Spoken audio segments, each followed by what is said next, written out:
ഈ കള്ളൻ്റെ കയ്യിൽ ഒരു ടെന്നീസ് ബോൾ ഉണ്ട്. അതുപയോഗിച്ച് അവൻ ആ കാറിൻ്റെ ലോക്ക് തുറക്കുന്നു. അകത്ത് കയറി കാറിൻ്റെ സ്റ്റീരിയോയും കൂടാതെ ഉടമസ്ഥൻ്റെ സൺഗ്ലാസും അങ്ങ് അടിച്ചു മാറ്റുകയാണ്.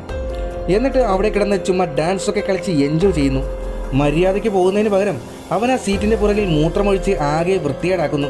മറ്റുള്ളവൻ്റെ വസ്തുവിൽ തെണ്ടിത്തരം കാണിച്ചിട്ട് പോകാൻ ശ്രമിക്കുമ്പോൾ ആ ഡോറ് തുറക്കാൻ പറ്റുന്നില്ല. എല്ലാ ഡോറും താഴിട്ട് പൂട്ടിയ പോലെ തുറക്കാനേ പറ്റുന്നില്ല. ആ കാറിൽ നിന്നും പുറത്തിറങ്ങാൻ അവൻ പല മാർഗവും നോക്കുന്നുണ്ട്. ഡോറിൻ്റെ ഹാൻഡിൽ പൊളിച്ച് നോക്കുന്നു.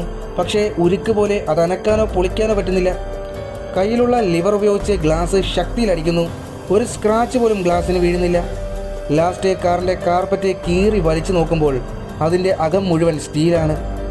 അതോടെ അവന് മനസ്സിലാകുന്നു, ഞാൻ പെട്ടെന്ന് കാർ പൊളിച്ച് രക്ഷപ്പെടാൻ കഴിയില്ല എന്ന് മനസ്സിലാക്കിയ അവൻ അവസാനം തൻ്റെ കയ്യിലുള്ള ഗൺ ഉപയോഗിച്ചുകൊണ്ട് ഗ്ലാസ്സിന് നേരെ വെടിയുതിർത്തു. ആ ബുള്ളറ്റ് ഗ്ലാസ്സിൽ തട്ടി നേരെ കള്ളൻ്റെ മുട്ടിൽ തറയ്ക്കുന്നു.